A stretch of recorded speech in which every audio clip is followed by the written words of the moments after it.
ஒரு 17 மாசம் பொறுத்துருங்க, எல்லாம் சரி பண்றேன். You don't worry, be happy. எங்க ஐயாவுக்கு சாதி வாரி கணக்கெடுப்பு எடுத்து குடிகளின் எண்ணிக்கைக்கு ஏற்ப இடஒதுக்கீடு கொடுக்கணுங்கிறது எங்க ஐயா கோட்பாடு. அதுதான் எங்க அண்ணனுக்கும். மதுவை ஒழிச்சிடணும் அப்படின்னு. நீங்க அதிகமா உழைக்கும் மக்கள் குடிக்கிறது யாருன்னு தெரியும். அதிகமா படையாச்சி பறையறதா. வட மாவட்டத்தில் 2 சமூகம் தான், 2 பேரும் நம்ம பிள்ளைய தான் குடிக்கிறாங்க. இதுல தடுக்க வேண்டிய பொறுப்பு இருக்கு, 2 பேருமே. ஆனா ஒரே ஒரு இது, மதுக்கடையை மூடுறது யார்? சாதி வாரி கணக்கெடுப்பு எடுக்கிறது. அவங்களோட அந்த கட்சியோட தான் கூட்டணின்னு எங்க ஐயாவும் சொல்லலை, எங்க அண்ணனும் சொல்லலையே. திரும்பி எவன் எடுக்க மாட்டானோ, எவன் சாராய கடையை மூட மாட்டானோ அவனோடய போய் நம்ம தேர்தல் உடன்பாடு வச்சு நம்ம வாக்கையெல்லாம் அவனுக்கு செத்து வலிமையை கொடுத்துட்டு மூடுறானா எப்படி மூடுவான்? யார் சொல்லியிருக்கா? வரலையே. நான் தான் கூப்பிடுறேன் எங்க அண்ணனை, வாங்கின நம்ம ஒன்று செய்யும், இவங்களுக்கு சரி வர மாட்டாங்க. நீங்க மதவாத ஆற்றலுக்கு எதிராக இருக்கிற எங்க அண்ணன் மதுவாத ஆற்றல் கூட கூட்டின்னு வச்சிருக்கிறாரு. எதன் பொருட்டு எனக்கு கல்வி, வேலை வாய்ப்பு, அரசியல் அதிகாரம் மறுக்கப்பட்டதோ அதன் பொருட்டே அது எனக்கு கிடைக்க பெறணுங்கிறது கொண்டு வரப்பட்டதான் இந்த இடஒதுக்கீடு, ரிசர்வேஷன், கோட்டா. இப்போ பொருளாதார அடிப்படையில் இடஒதுக்கீடு என்பது அது பொருளாதார அளவுகோல் மாறும். இன்னைக்கு ஏழை சீமான், நாளைக்கு அதானி அம்பானி ஆக முடியும். நான் கோனார் வச்சுக்கிறேங்க, நாட்டிலே 2 அமைச்சர் கொடுத்துருக்கீங்க, 2ஐயும் என் மாவட்டத்திலே கொடுத்துட்டீங்க, சிவகங்கையிலேயே. அப்ப திருநெல்வேலி இருக்க கோனாரு, திருவண்ணாமலை இருக்க கோனாரு, ஒன்னு பிரிச்சு கொடுத்துருக்கணும். இல்ல 2ஐயும் ஒரே மாவட்டத்தை கொடுத்துட்டீங்க. இந்த இவ்வளவு எண்ணிக்கையில் இருக்கு, எனக்கு 2 தான். உங்க வீட்டிலே 2 அமைச்சர் இருக்காரு. நீங்க முதலமைச்சர், அப்புறம் உங்க மகன் விளையாட்டுத்துறை அமைச்சர், உங்க அப்பா முதலமைச்சர், நீங்க துணை முதலமைச்சர், இப்ப உங்க மகன் துணை முதலமைச்சராக போறாரு. அப்ப நாட்டிலேயே எங்களுக்கு 2, உங்க வீட்டிலேயே உங்களுக்கு 2ன்னா இது என்ன சமூக நீதி? பொருளாதார அடிப்படையில் முன்னேறிய சாதி ஏன் சொல்ற? நீ யார்? நீ அப்படி சொல்ல? நீ உச்சாணி கொம்புல இருந்துக்கிறவா, நான் ஏறி வந்து ஊட்டி விடணுமா? இறங்கி வாடா, கிளைக்கு வாடா, அடிமரத்துக்கு வாடா, வேருக்கு வாடா, கீழே வா. நான் எஃப்சியா தான் இருப்பேன். நான் பிசி எம்பிசிக்கெல்லாம் வரமாட்டேன். நாங்க most backward, OBC, other backward கம்யூனிட்டியில் நாங்க இருப்போம். அப்ப சரி, மற்ற மாநிலங்கள் எல்லாம் எங்களுக்கு ஏதாவது இருக்குதா? அதர் பேக்வேர்டு எங்களுக்கு ஏதாவது இருக்குதா? சொல்லுங்க, எங்களுக்கு ஏதாவது இருக்குதா? இதே எஸ்சி எஸ்டியில் எங்களை எந்த மாநிலமாவது வச்சிருக்கா? கிருமி லேயர்னா எனக்கு வேலை வாய்ப்பு கிடைச்சிருச்சு அப்படின்னா எங்க ஐயா இளையராஜா பையனுக்கு இடஒதுக்கீடு கூடாதா? சொல்லுங்க. எங்க அப்பா பாரதி ராஜா பையனுக்கு இடஒதுக்கீடு கூடாது, என் தம்பி மனோஜுக்கு அவன் பிள்ளைகளும் இருக்கக்கூடாது. உங்க அப்பா நல்லா முன்னேறிட்டாரு, இப்படியா? அப்புறம் இங்க பொருளாதாரம், நீங்க இந்த சாதி முன்னேறிடுச்சா உனக்கு, அப்புறம் அதுக்கு இடஒதுக்கீடு? நேத்து அதே தான் தாத்தா இமானுவேல் சேரனுக்கு நாங்க போகும்போது நீங்க பாத்தீங்கன்னா 2.5 மணி நேரம் ஒரு 2 கிலோமீட்டர் தூரத்தை நான் கடந்திருக்கேன். ஆனா 6500 காவலர்களை வச்சிருக்கேன்றீங்க. கட்டடத்து மேல நின்று எல்லா காவலர்களும் எங்களை காவல்துறை கண்காணிப்புன்னு போடுறாங்களா, அது மேல நின்று எங்களை கண்காணிக்குது. எப்படி பிதுங்கி எவ்வளவு நசுங்கி சீமான் போறாரு அப்படின்ட்டு. உண்மையிலே வேதனையா இருக்கு. 26 தேர்தலுக்கான முன் தயாரிப்பு தான். அது உள்ளாட்சி தேர்தல் வர இருக்குது. இப்போ திருப்பி பாராளுமன்ற சட்டமன்ற தேர்தல் எதிர்கொள்ள இருக்கும். இப்போ அதுக்கு எப்படி வேலை செய்கிறது, வேட்பாளர் தேர்வு, எந்தெந்த தொகுதி யாராவது போட்டிடுறது, இதெல்லாம் முடிவு பண்ணுறதுக்கான ஒரு களமாகவும் அது காலமாகவும் வச்சு பயணிச்சுக்கிட்டு இருக்கோம். இப்போ ஒரு பகுதியாக செய்கிறோம். இந்த 2 ஆண்டுக்குள்ளே 2 முறைக்கு மேலே பயணம் செஞ்சிடணும்னு நான் நினைக்கிறேன். அதுக்கு அந்த பயணத்தில் ஒரு தொடர்ச்சியாக இன்னைக்கு விருதுநகர் 2021 சட்டமன்ற தேர்தலுக்கும் உள்ள பாராளுமன்ற தேர்தலுக்கும் 1.5% வந்து நாம் தமிழர் கட்சி வந்து வாக்கு வங்கி அதிகமாயிருக்கு. இந்த ஓட்டு பிற அரசியல் கட்சிகளில் இருந்து வந்த ஓட்டா புதிய வாக்காளர்களுக்கு போட்டா அடிக்கிறீங்க. இதற்கு புதிய வாக்காளர்கள்னு இதில் ஒன்றும் இல்லை.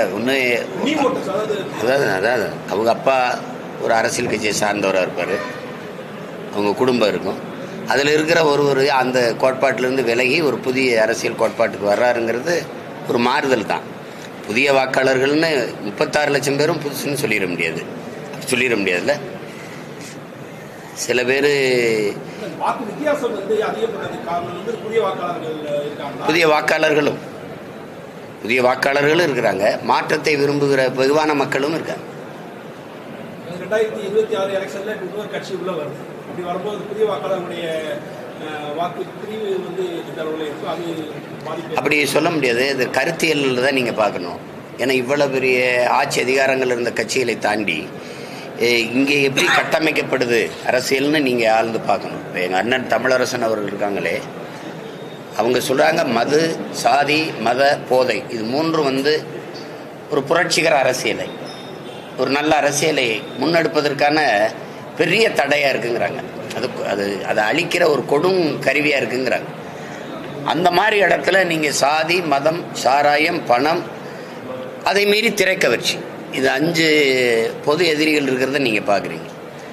அதுக்கு மேலே ஊடகங்களின் பங்கு ஊடகம் ஒரு நல்ல அரசியல் வரணும், ஒரு நல்ல கருத்தியல் கோட்பாட்டை முன்வைக்கிற அரசியல் கட்சி வரணுங்கிற எண்ணம் அது கிடையாது.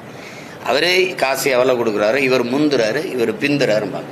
முந்துறவர் 2000 கொடுத்துருப்பாரு, பிந்துறவர் 1000 கொடுத்துருப்பாரு. இதுதான் இது ஆனால் எல்லா இதுகளும் ஊழலை ஒழிப்பம்பாங்க, லஞ்சத்தை ஒழிப்பம்பாங்க. ஊழல் லஞ்சத்துக்கான விதையே வாக்குக்கு காசு கொடுக்கறதுல தான் ஊண்டப்படுது, அது எல்லாருக்கும் தெரியுது. இப்போ அந்த மாதிரி ஒரு நல்ல அரசியலை உருவாக்கணுங்கிற நோக்கம் இந்த காரணிகளுக்கு கிடையாது. அதுக்குள்ள இப்போ எங்களுக்கு எந்த பின்புலமும் இல்லை. நீங்கள் பார்க்குறீங்க, இதில் எங்களுக்கு பொருளாதார வலிமையும் இல்லை. 50 கோடி செலவு பண்ண பாராளுமன்ற தேர்தலில் நாங்கள் 6 தொகுதிக்கும் சேர்த்து 5 லட்சம் தான் செலவு பண்ணியிருக்கோம். துண்டறிக்கை கொடுத்துருக்கோம். எங்களுக்கு கூட கொஞ்சம் காசு இருந்தால் 1 லட்சம் துண்டறிக்கையை 2 லட்சம் ஆக்கியிருக்கோம். இப்போ இந்த அளவுக்கு தான் நாங்கள் வேலை செய்கிறோம். ஆனால் இதுக்குள்ளே தேடி 6 தேர்தலாக ஒரு சின்னத்தை சந்தித்தேன் நான். ஒரு சின்னத்தை அதுக்கு முன்னாடி வேற ஒரு சின்னம் கொடுத்தாங்க, அப்புறம் ஒரு சின்னம் கொடுத்தாங்க. அந்த சின்னத்தை கொண்டு போய் சேர்த்து உங்களுக்கு தெரியும், 1 விழுக்காடு தான் எனக்கு அங்கீகாரத்துக்கு. 7 விழுக்காடு வச்சுருக்கேன். அந்த ஏறும்போது குறவழி நடித்து கீழே தள்ளி விட்ட மாதிரி அந்த சின்னத்தை எடுத்துக்கிட்டு இவ்வளோ பேருக்கு அதே சின்னத்தை கொடுத்த இந்த தேர்தல் ஆணையம் எனக்கு மட்டும் எடுக்குது பாருங்க. உங்களுக்கு காரணம் என்னன்னு புரியுது. ஃபர்ஸ்ட் கம் ஃபர்ஸ்ட் சர்வ்ன்றாங்க அவங்க. குக்கர் சின்னம் கிடைக்காம தான் ஐயா டிடிவி தினகரன் போட்டியே போடல. ஒரு தடவை உங்களுக்கு ஞாபகம் இருக்கு. சைக்கிள் சின்னம் கிடைக்காம தான் ரெட்டலையிலே ஐயா ஜி.கே. வாசன் போட்டிட்டார். மாம்பழ சின்னமும் அங்கீகரிக்கப்படல, இந்த கட்சியெல்லாம் அங்கீகரிக்கப்படலை. ஆனால் உங்களோட கூட்டணி வச்சவொன்னா அந்த சின்னம் அவங்கவுங்களுக்கு கிடைக்குது எப்படி? அப்போ அந்த ஃபர்ஸ்ட் கம் ஃபர்ஸ்ட் சர்வ்ங்கிறது போய் ஒரு இந்திய கட்சின்னு சொல்லி அவனுக்கு கொடுத்தீங்க. அவன் எங்கேயுமே போட்டி இல்லையே, ஏன் கொடுத்தீங்க? அந்த கட்சி அந்த சின்னத்தை, என்னுடைய சின்னத்தை எடுத்து இங்கே சுயேட்சைகளுக்கு கொடுக்க காரணம் என்ன? சுயேட்சையை கொடுத்தீங்க, ஏன் சின்னத்துக்கு கீழே வைக்க பக்கத்தில் வைக்க காரணம் என்ன? சரி, எனக்கு ஒரு மைக்கை கொடுத்தீங்க, அதை மக்கள்கிட்ட நான் கொண்டு போயிட்டேன். ஆனால் வாக்கு பெட்டியில் மைக்கு மாதிரி வைக்காம கீழே 5-6 பொத்தானை வச்சு சீப்பு போல் கட்டிட்டீங்க. எவ்வளவு இடையூற ஒரு மகன் சந்திக்கிறதுன்னு பாருங்க. அது அந்த சின்னம் எங்கே இருக்குன்னு கண்டுபிடிக்க முடியாத அளவுக்கு. இதுக்குள்ள 36 லட்சம் பேர் எங்களை தேடுறாங்க அப்படிங்கிறது, அது இந்திய தேர்தலுக்கு அது ஒரு மாறுதல், அது ஒரு புரட்சி. ஆங்கிலத்தில் சொன்ன ரெவல்யூஷன் தான். அதனால அது புதிய இந்த வாக்கை சிதைக்கிறது. எங்கள் கோட்பாடு உங்களுக்கு தெரியும். நாங்கள் வந்தால் இப்படி தான் ஆட்சி செய்வோம், நாங்கள் வந்தால் இப்படி. பாடமொழி தமிழ் அல்ல, பயிற்று மொழி தமிழ். எங்களுக்கு வேளாண்மையை முன்னிறுத்தி கட்டப்படுகிற தற்சார்பு பசுமை பொருளாதாரம் தான். சாராய பொருளாதாரம் இல்லை, வர்த்தக பொருளாதாரம் இல்லை. முதலாளிகளின் வளர்ச்சி நாட்டின் வளர்ச்சியின் கட்டமைக்க நாங்கள் தயாராக இல்லை. வெறும் நகர்ப்புற வளர்ச்சியை மட்டும் காட்டி அதான் வளர்ச்சின்னு சொல்கிறோம். நாங்கள் சிற்றூர்களின் வளர்ச்சியும் ஒன்றாக சேர்த்து எடுத்தால் தான் தேசத்தை சமூகத்தில் வளர்த்தெடுக்க முடியுங்கிற கோட்பாடு கொண்டவங்க. அப்படி ஒரு மாற்று தத்துவத்தை ஒவ்வொன்றுக்கும் சொல்லி கட்டமைக்கிறது நாங்கள் தான். இந்த கருத்தில் ஏற்கிறவங்க தான் என்னுடைய வாக்காளர்கள். அதனால் இதை யாரும் சிதைக்க முடியாது. இப்போ ஒரு கட்சி வருதுன்னா அந்த கட்சி என்ன கோட்பாடை வைக்குதோ அந்த கோட்பாட்டை ஏற்கிறவர்களாக வாக்கு செலுத்த முடியுமே ஒழிய, மற்றபடி அந்த வாக்கு சரிக்கிறது, ஓட்டை பிரிப்பீங்க. நான் கூட கேட்பேன், ஓட்டை ஏன் அப்படி ஓட்டா போட்டா பிரிக்கிறோம்னா அவ்வளோ பலகீனமாக ஓட்டை போட்டு வச்சுருக்கேன், அவள் காங்கிரீட் சுவராக வச்சுருங்க, நாங்கள் வேணால் பிரிக்காமல் போயிடுறோம் அப்படின்னு. அது சும்மா அதெல்லாம் யார் ஓட்டையும் யாரும் பிரிக்கிறது இல்லை.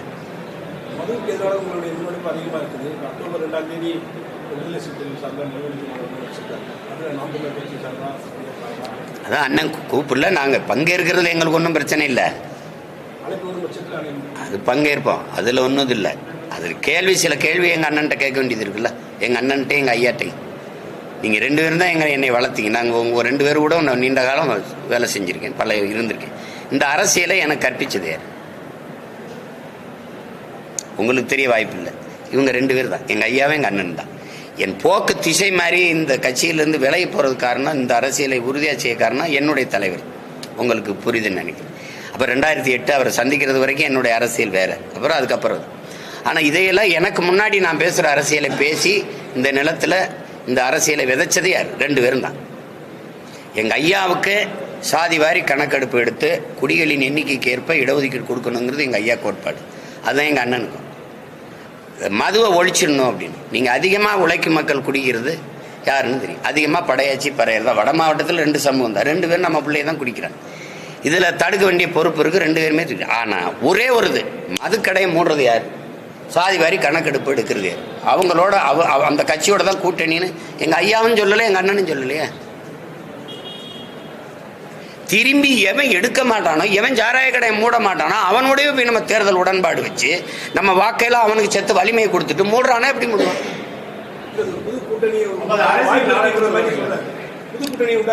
அதே அவ்வளவுலாம் பெரிய வார்த்தை. புது கூட்டணி மதுவுக்கு எதிராக சாதி வாரி கணக்கெடுப்பு எடுக்காதுங்க பாரதிய ஜனதா. அது கோட்பாட்டுக்கு எதிரானது, பொருளாதார அடிப்படைக்கு போயிடுச்சு. உங்களுக்கு இடஒதுக்கீடுங்கிற கோட்பாடே அதே நேருக்கும் அண்ணல் அம்பேத்கருக்கு நடந்த தர்க்கங்களே அறிவார்ந்த பெருமக்கள் நிறைய அறிவிங்க. பொருளாதார அடிப்படையில் இடஒதுக்கீடுங்கிற பேச்சுக்கே இடம் இல்லை. இந்த தெருவில் சீமான் நடக்கக்கூடாதுங்கிறது, ஏழைங்கிறது இல்லை. இந்த கோயிலில் நுழையக்கூடாது, இந்த குளத்தில் குளிக்கக்கூடாதுங்கிறது ஏழைங்கிறது இல்லை. நான் இழிமகன், ஈன சாதி, தொட்டா தீட்டு பார்த்தா தீட்டு அப்படிங்கிறதுனால தான். அதனால தானே எதன் பொருட்டு எனக்கு கல்வி, வேலை வாய்ப்பு, அரசியல் அதிகாரம் மறுக்கப்பட்டதோ அதன் பொருட்டே அது எனக்கு கிடைக்க பெறணுங்கிறது கொண்டு வரப்பட்டதான் இந்த இடஒதுக்கீடு, ரிசர்வேஷன், கோட்டா. இப்போ பொருளாதார அடிப்படையில் இடஒதுக்கீடு என்பது அது பொருளாதார அளவுகோல் மாறும். இன்னைக்கு ஏழை சீமான் நாளைக்கு அதானி அம்பானி ஆக முடியும். ஆனால் இந்தியாவின் முதல் குடிமகளாகி ராம்நாத் கோவிந்தும் பிரதிபா இந்த திரௌபதி முர்மும் கோயிலுக்குள்ள போக முடியலையா? கோயிலுக்குள்ள போக முடியல. பாராளுமன்ற கட்டிடம் திறக்க முதல் குடிமகளை கூப்பிடல. 2வது அத்வானி வீட்டில் போய் ஐயா மோடி சந்திக்கிறார். நீங்க காணொலி இருக்கு. அத்வானி ஐயா நாற்காலியில் உட்கார்ந்துருக்காங்க, மோடி ஐயா உட்கார்ந்துருக்காங்க. நாட்டின் முதல் குடிமகள் பெண்மகள் அந்த ஓரத்தில் அப்படி கை கட்டி நிற்கிறாளா இல்லையா? இந்த நாட்டின் முதல் குடிமகளே நீ அவமானப்படுத்தி நீ தீண்டத்தகவலை அங்கே போய் நிறுத்தி வச்சிருக்க. அவளை உயரத்துக்கு அவள் வந்து பிரசிடென்ட் ஆஃப் இந்தியாவுக்கு இந்த நிலைமை அவள் கை கட்டி நிற்கிறா. நீங்கள் 2 பேரும் உட்காந்து பேசுறீங்க, எந்திரிச்சு பாரத மாதாவுக்கு ஜெயங்கிறீங்க. இது எப்படிப்பட்ட ஒரு ஜனநாயகன், எப்படிப்பட்ட நிலைப்பாடுன்னு நீங்கள் பாருங்க. ஒரு நாற்காலியை போட்டு முதல்ல அந்த பெண்ணை உட்கார வச்சுட்டு நீங்கள் உட்கார்ந்துருந்தா இது பெண்ணியத்தை போற்றுகிற நாடு, பெண்களுக்கு உரிமை அளிக்கிற நாடு, சகோதரத்துவம் சமத்துவம் உள்ள நாடு, ஜனநாயக நாடு, இதெல்லாம் நீங்கள் பேசலாம். அப்ப நான் அவளை உயரத்துக்கு வந்து என் மேல சுமத்தப்பட்ட சாதிய இழிவு, தீண்டாமை, கொடுமை போலன்னா அப்ப பொருளாதாரத்துக்கு அதுக்கு சம்பந்தமே இல்லையே. அப்ப அந்த அடிப்படையில் நீங்க அதனாலதான் நம்ம எங்க ஐயாவும் சரி நாங்களும் சரி இன்னைக்கு இங்க இருக்கிற இடஒதுக்கீடே நீங்க எல்லாம் போயிட்டு இருக்கிறாங்க.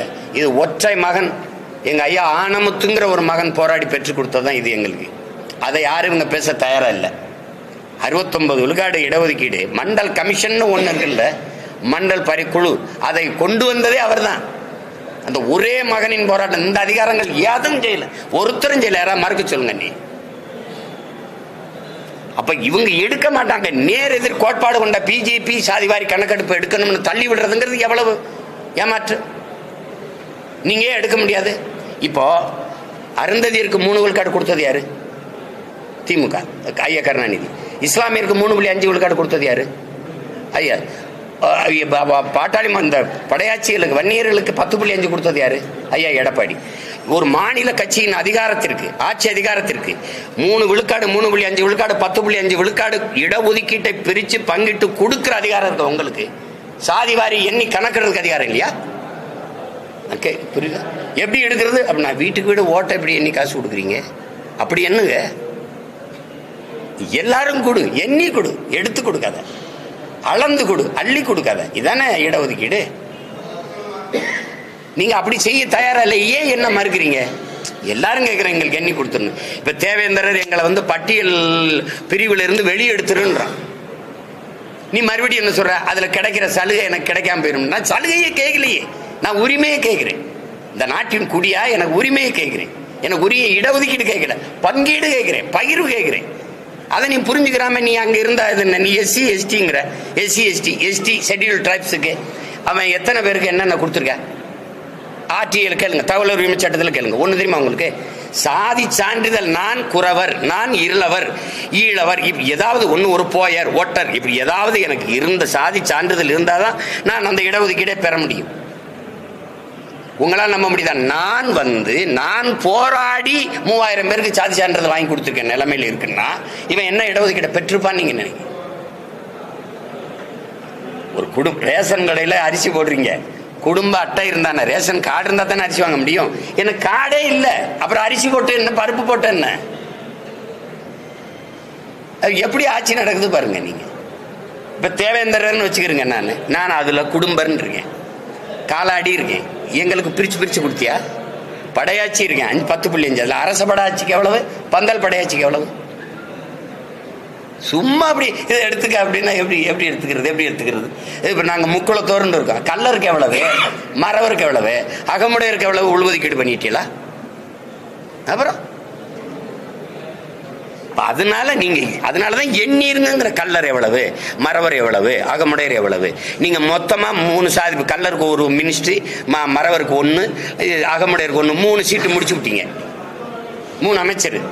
ஆனா என்ன, நீங்க கல்லருக்கு எத்தனை வருது, இவருக்கு எத்தனை வருது, குடிகளின் எண்ணிக்கைக்கு ஏற்ப நீங்க கொடுக்கணும். அப்படி நீங்க என்ன மாட்டுறீங்க?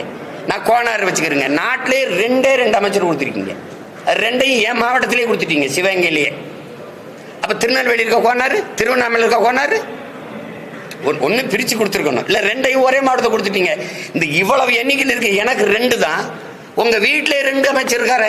நீங்க முதலமைச்சர், அப்புறம் உங்க மகன் விளையாட்டுத்துறை அமைச்சர், உங்க அப்பா முதலமைச்சர், நீங்க துணை முதலமைச்சர், இப்ப உங்க மகன் துணை முதலமைச்சராக போறாரு. அப்ப நாட்டிலேயே எங்களுக்கு 2, உங்க வீட்டிலேயே உங்களுக்கு 2ன்னா இது என்ன சமூக நீதி? நீங்க யாராவது ஒரு பதில் சொல்லுங்க எனக்கு. நீங்க கேள்வி கேட்டீங்க,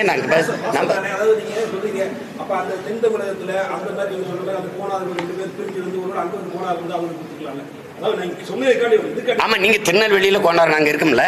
இப்ப எங்க மாவட்டத்தில் ஐயா கண்ணப்பன்னு கொடுத்தீங்க, இல்ல ஐயா பிறகு அந்த பெரியார்பன்னு கொடுத்தீங்க. ஒன்னு கொடுத்துட்டு திருநெல்வேலியில ஒரு கோனார் கொடுத்து விடுங்க.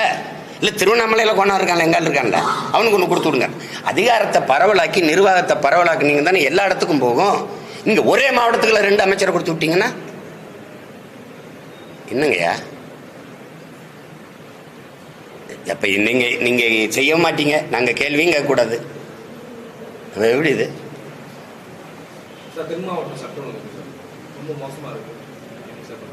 நீங்களே சொல்லிட்டீங்க.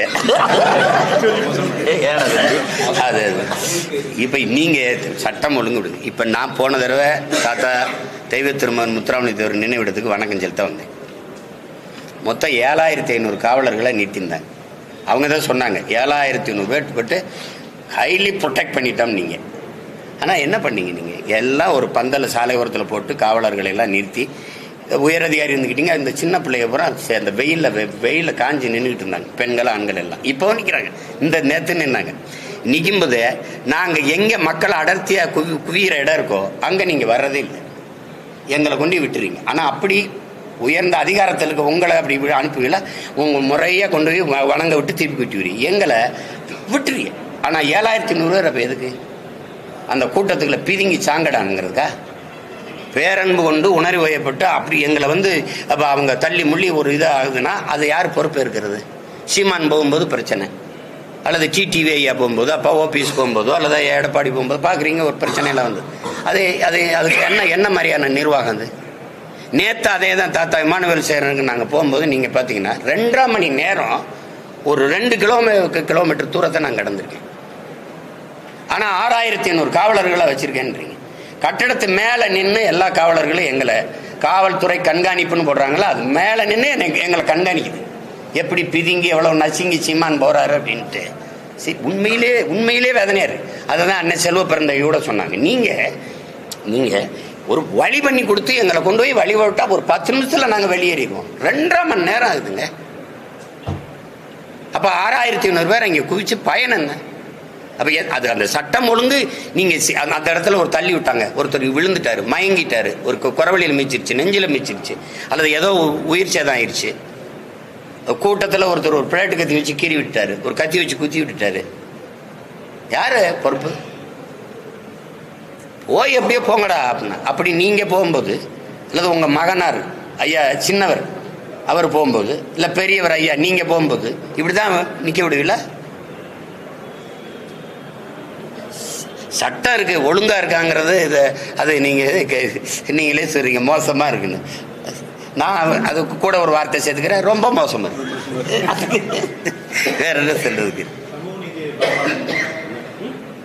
சமூக நீதி நான் கிருமியில இருங்க, அதை முடிச்சுக்கிறேன். இப்போ எங்க ஐயாட்டையும் எனக்கு இது ஒன்றும் வரல, வருத்தம். எங்கள் ஐயா மேலே எங்கள் அண்ணன் மேலே எனக்கு வருத்தம். அதை வந்து நீங்கள் என்ன செய்ய வாடாடே இவங்க எல்லாம் வேணாம்டா, நம்ம வந்து இந்த மதுவை ஒழிக்கிற பய, இந்த சாதி வாரி கணக்கெடுக்க எடுக்கிற நம்மளா சேர்ந்து ஒரு கூட்டணி வைப்போம், அவ்வளோதானே. யார் சொல்லியிருக்கா? வரலையே. நான் தான் கூப்பிடுறேன் எங்கள் அண்ணனை, வாங்கினே நம்ம ஒன்று செய்யும், இவங்களை சரி வர மாட்டேங்க. இப்போ அதிமுகவே எங்கள் அண்ணன் கூப்பிடுறாருல, எங்கள் அண்ணன் கூப்பிடுறாரு, அதை சரி நான் வரவே இருக்கிறேன். அதிமுக எல்லா கட்சியும் வரனாங்க, ஜனநாயக ஆற்றல்னா பிஜேபி வராது. அது மதவாத ஆற்றல்னு எங்கள் அண்ணன் சொல்றாரு, இது மதுவாத ஆற்றல், அவ்வளவுதானே. நீங்க மதவாத ஆற்றலுக்கு எதிராக இருக்கிற எங்க அண்ணன் மதுவாத ஆற்றல் கூட கூட்டின்னு வச்சிருக்கிறாரு. அது இல்லை, அவர் தோணிருக்கலாம். சரி, இது அதிகம் பாதிக்கப்படுகிற உழைக்கும் மக்கள் உங்களுக்கு தெரியும். தென் மாவட்டங்கள்ல யாரு, வட மாவட்டங்கள்ல யாரு உழைக்கும் மக்கள்ல சரிபாதி இருக்கிற படையாச்சி பறையர் தான் வட மாவட்டத்தில். நீங்க உங்களுக்கு தெரியும், இது 2 பேரும் தான் பெரும் சேதத்துக்காகி உயிர் பலியாகி உழைக்கும் குடிகள். இந்த கள்ளச்சாராயம் குடிச்சு செத்ததுலேயே உங்களுக்கு பாருங்க, மரக்காணத்தில் செத்தம் யாருன்னு நினைக்கிறீங்க? இப்ப எங்க அண்ணன்ட்ட ஒண்ணும் இல்லை, நான் அன்பாவே கேட்கிறேன். எங்க அண்ணன்ட்ட அன்னை 2021 திமுக பதவிக்கு வந்த உடனே அவங்க இறந்தாங்க மரக்காணத்துல 19 பேர். 2024 முடிஞ்சு இப்ப 25 இப்ப 24 பாதிக்கு மேல வந்து இப்ப நீங்க மாநாடுன்றீங்க. அப்பவே போட்டிருக்கணும்ல.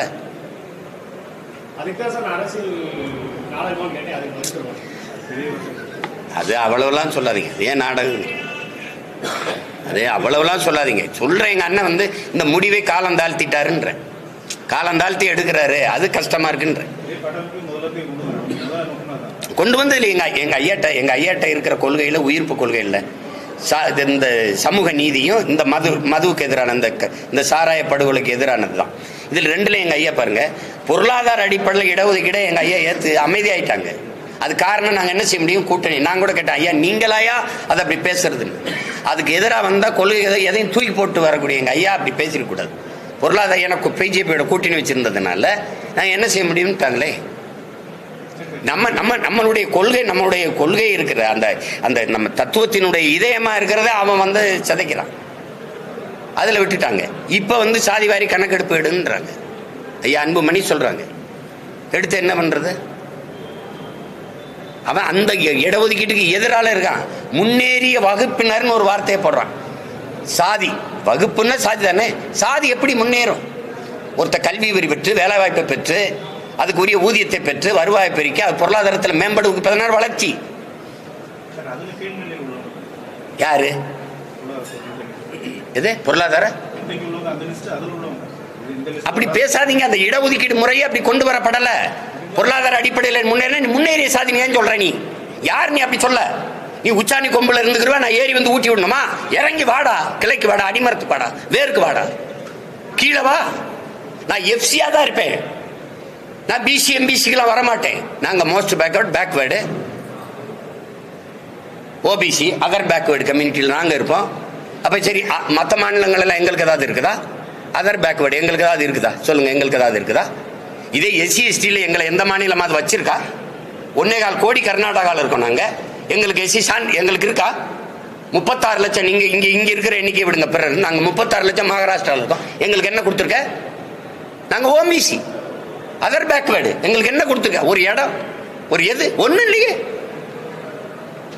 பொருளாதார அடிப்படையை பேசவே பேசாதீங்க நீங்க. பொருளாதார அடிப்படையில் நீ பொருளாதாரத்தில் பின்தங்கி வேணா, அது கிடையவே கிடையாது. அப்புறம் நீ சாதி வகுப்புல முன்னேறிட்டேன்னா, சாதியை ஏற்றதாழ்வுகளற்ற சமத்துவ சமூகம் படைக்கணுங்கிறது தானே இதை கொண்டு வரிய.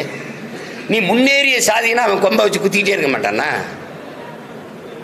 நான் எஃப்சி, நான் உயர்ந்த சாதியாவே இருப்பேன், எனக்கு எல்லாம் கிடைச்சிரும்னா அப்புறம் எப்படி சாதி வேறுபாடற்ற சமத்துவம் உருவாகும்? இதுக்கு பதில் இருக்கா அவங்க கிட்ட?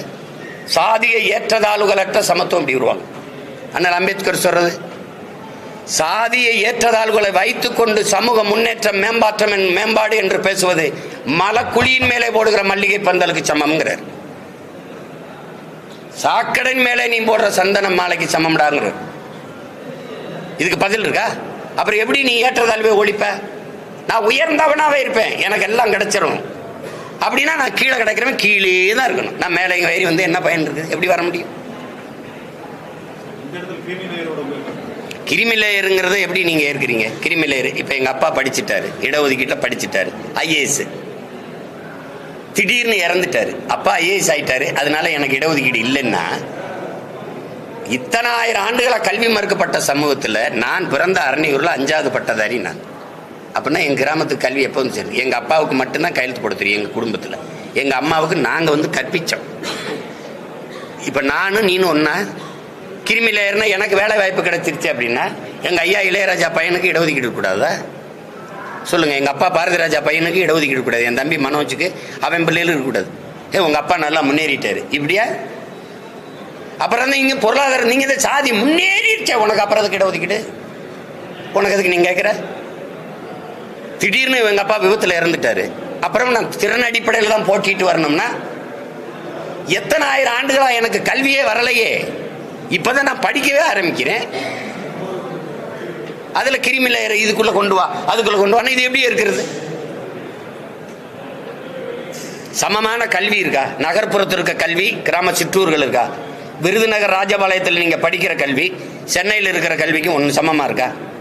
கேந்திர வித்தலையா நவோதயா சிபிஎஸ்சி பாடத்திட்டம் உங்ககிட்ட இருக்கா? நான் கேட்கறதுக்கு பதில் சொல்லுங்க ஐயா. முதல் தர ஏ கிரேட் ஆசிரியரை எங்க பணியமர்த்துறீங்க? சி கிரேட் ஆசிரியரை எங்க பணியமர்த்துறீங்க? உங்க நாடு சொல்றது ஸ்மார்ட் சிட்டி ஸ்மார்ட் வில்லேஜ் இருக்கா? நீ கான்சன்ட்ரேட் பண்றது, நீ கவனம் செலுத்துறது நகர்ப்புற வளர்ச்சியை சிற்றூரின் வளர்ச்சியை ஏறிட்டு பாக்குறியா?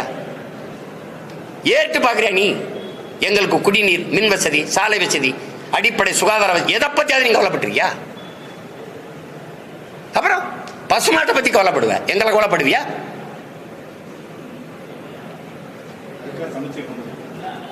சமச்சீர் அதையும் திரும்பி திரும்பி சொல்றீங்க. நான் கேட்ட கேள்வியில் பாருங்க, ஆசிரியரே சமமா பணியமர்த்தப்படல.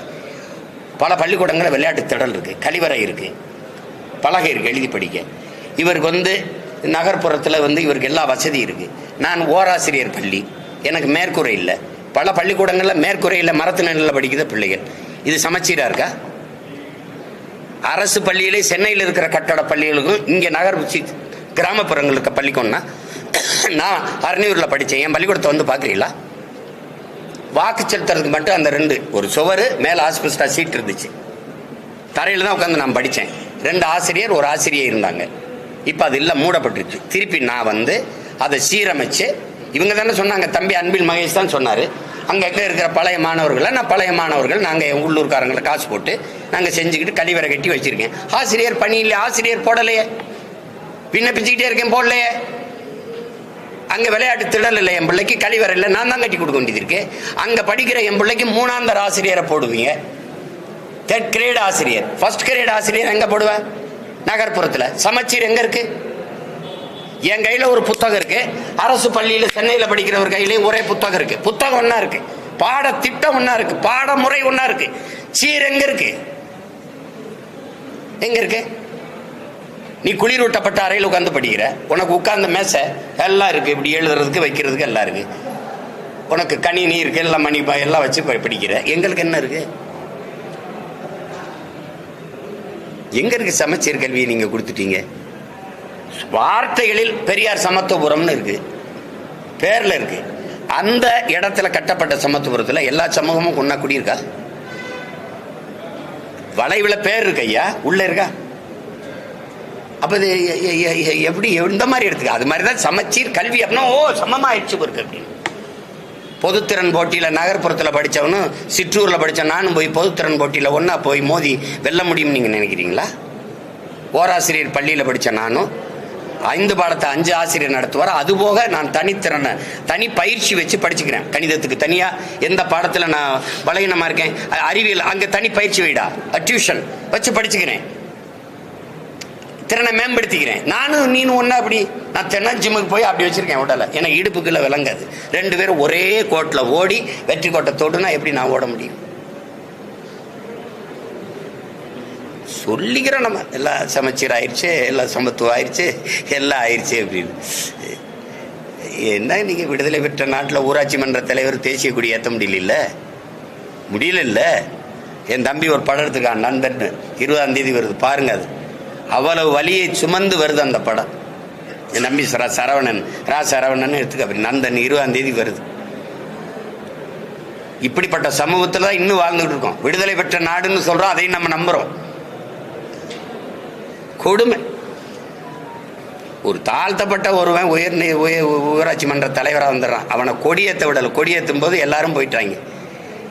சரி, பிள்ளைய நிற்குது, அதுக்கு மிட்டாயாவது கொடுப்போம்னு மிட்டாயை கொடுக்கும்போது தாழ்த்தப்பட்டவங்க கையில் வாங்க மாட்டேன்னு பள்ளிக்கூடத்துக்கு பிள்ளைகள்லாம் வாங்க மாட்டேன்னு போகுதுன்னா, அந்த பிஞ்சு நெஞ்சுக்குள்ளுக்குள்ள இந்த சாதியை நஞ்ச விதைச்சவன் யார்? இப்படிப்பட்ட சமூகத்தை இது வளர்த்து என்ன பண்ண போறீங்க? என்ன எங்கே போகுது நாடுன்னு? அப்புறம் நான் இடஒதுக்கீடு கேட்டால் வகுப்பாரி பிரதித்துவம் தாடான்னா அவன் என்ன பண்ணுவான்றீங்க? ஏழைன்றீங்க. அவன்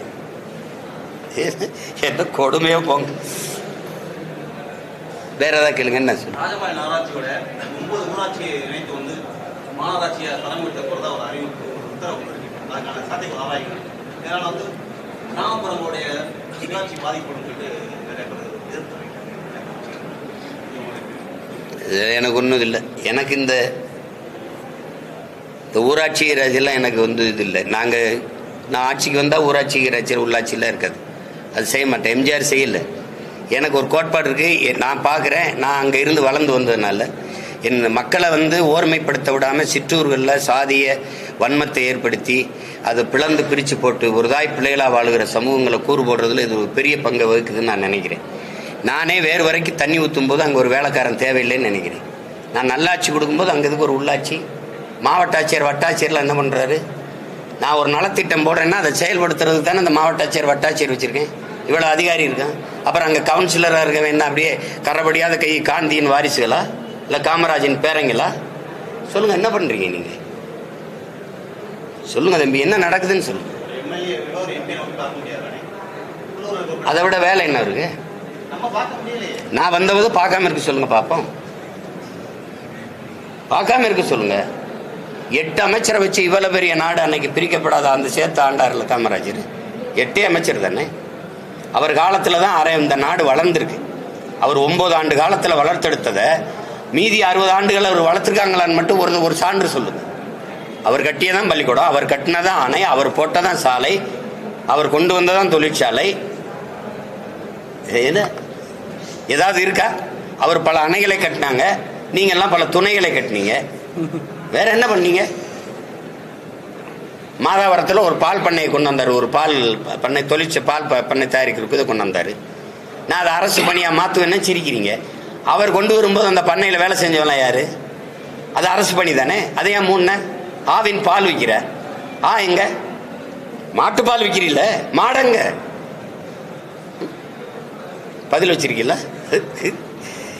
ரேஷன்ல அரிசி போடுவியா? விவசாயம் எங்க இருந்து அரிசி வருதுன்னு கேளுங்க. என்கிட்ட கேள்வி வைக்கிறீங்கள? ரேஷன்ல அரிசி போடுறீங்களா? அந்த அரிசி எங்கிருந்து வருதுன்னு கேளுங்க.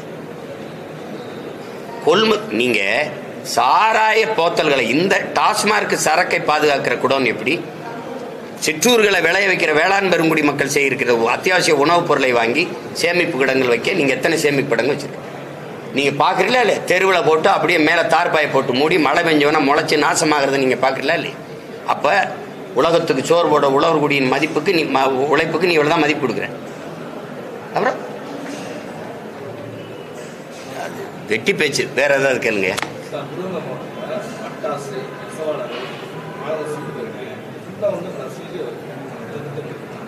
நசிங்கிக்கிட்டே வருதா?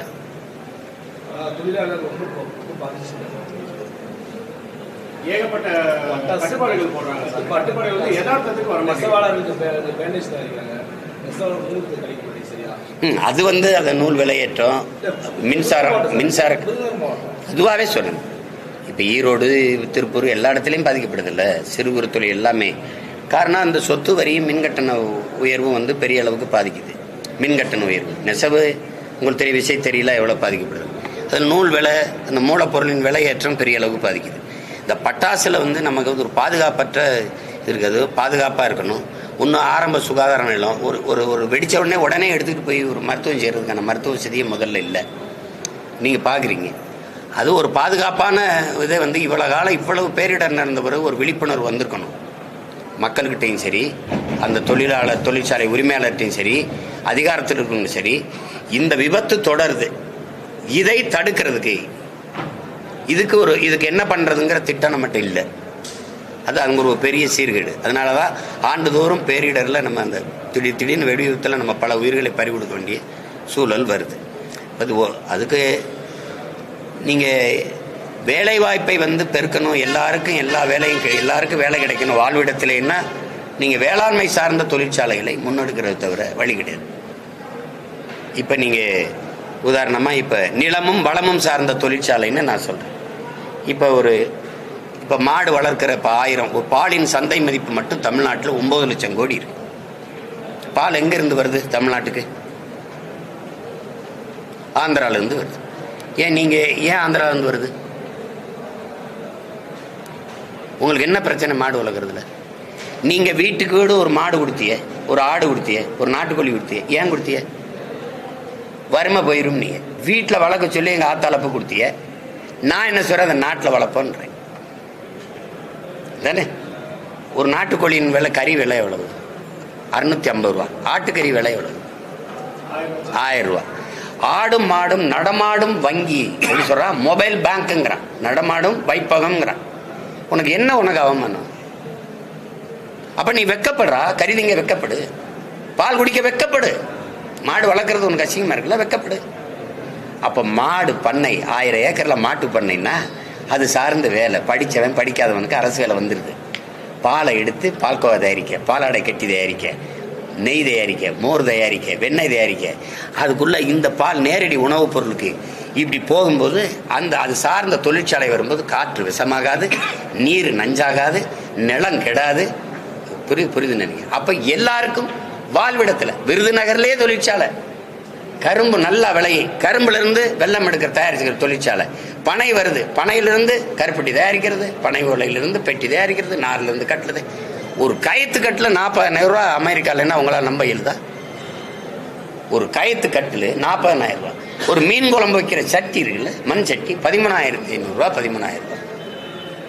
நீ பொருளாதாரம் எங்க இருக்குன்னு தெரியாம சாராயம் வித்து எங்களை சாகடிச்சுக்கிட்டு, நீ ரொம்ப கேள்வி கேட்டா 1000 ரூபா அம்மாவுக்கு கொடுத்துட்டு, அப்புறம் மகளுக்கு கொடுத்துட்டு, அப்புறம் மகனுக்கு கொடுத்துட்டு,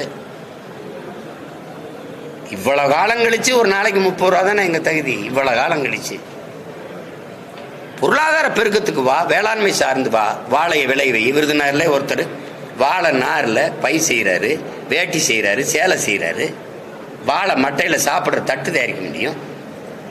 இவ்வளவு இருக்குங்க. அந்த இடத்துக்கு வா, மாற்று பொருளாதார பெருக்கத்துக்கு வா. 2,76,000 ஏக்கர்ல சாப்ட்வேர் இண்டஸ்ட்ரியின் பிதாமகன் பில்கேட்ஸ் 2,76,000 ஏக்கர் அமெரிக்காவில் விவசாயம் செய்யறாரு. 2,76,000 ஏக்கர்.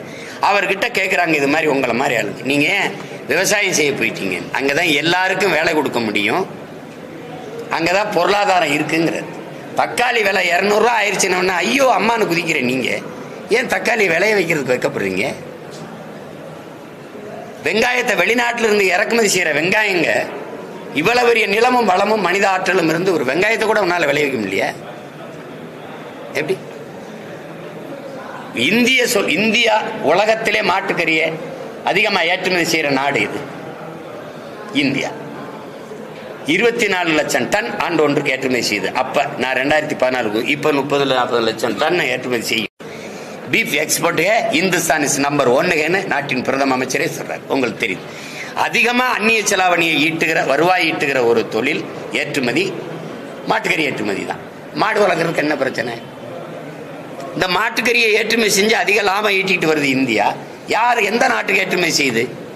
அவ்வளவும் கிறிஸ்தவ இஸ்லாமியர் நாடு. அவன் காசை வாங்கி சாப்பிடுற இந்த நாடு, இந்த அதிகாரம் இஸ்லாமியர்லாம் அடிச்சு வெளியில போடா, கிறிஸ்தவர்லாம் ஓடுறா அப்படின்னா எப்படி? அப்ப ஊரானுக்கு நீ மாட்டுக்கறியை ஊட்டி விடுவா, உள்ளவன் சாப்பிட்டா அடிச்சு கொண்டு விடுவ. இது ஒரு தத்துவம் வச்சிருக்க நீ. பாலின் சந்தை பொருளாம் பிரேசில் நம்பர் 1 இருந்தது, முதலிடத்தில் இருந்தது பால் ஏற்றுமதியில். இப்ப பிரேசிலையும் முந்திக்கிட்டு இந்த இந்தியா வருதுன்னு சொல்றாரு. டைரி டேல பிரதமர் பேசுனது இருக்கு. பால்ல மிகப்பெரிய பொருளாதாரம் இருக்கு. இப்படியே பேசுறாரு. இந்த மாதிரி மிகப்பெரிய பொருளாதாரம் இருக்கு. பால் வித்தாலே நம்ம பொருளாதாரத்தில் தற்சார்பு அடையலாம். ஏன் பால் விற்கல? ஏன் மாடு வளர்க்கல? உனக்கு என்ன பிரச்சனை? எப்படி மேய்ச்சல் நிலத்தை நான் உருவாக்குவேன். 21 லட்சம் ஏக்கர் விளைநிலங்களை உருவாக்க போறேன்னு அம்மா ஜெயலலிதா சட்டசபையில பேசுனது இருக்கு. இப்ப கேட்டிருக்கீங்களா? நான் அனுப்பட்டா அது ஓகே. அப்படியே எப்படி சாதாரணமா கடல்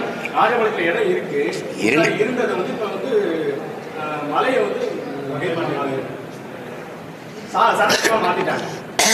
வனத்துறை வந்து மேய்ச்சல் இருக்க இடத்துக்கு வந்து அனுமதி கொடுக்கணும். புலிகள் சரணாலயம் சாம்பல் அணிகள் சரணாலயம் மாத்திட்டாங்க. சரணாலயம் மாத்திர வந்து இப்ப மேய்ச்சல் இடம்ல இதை மேய்ச்சல் நிலமா மாத்துறதுக்கு எவ்வளவு நாள் ஆயிரும்னு நினைக்கிறீங்க? மேய்ச்சல் இருக்கு, அனுமதி இல்லைன்னா மேய்ச்சல் நிலம் இருக்கு, மேய்ச்சல் நிலம் உருவாக்கப்படும், அனுமதி தரப்படும். ஒரு 17 மாசம் பொறுத்துருங்க, எல்லாம் சரி பண்றேன். You don't worry, be happy.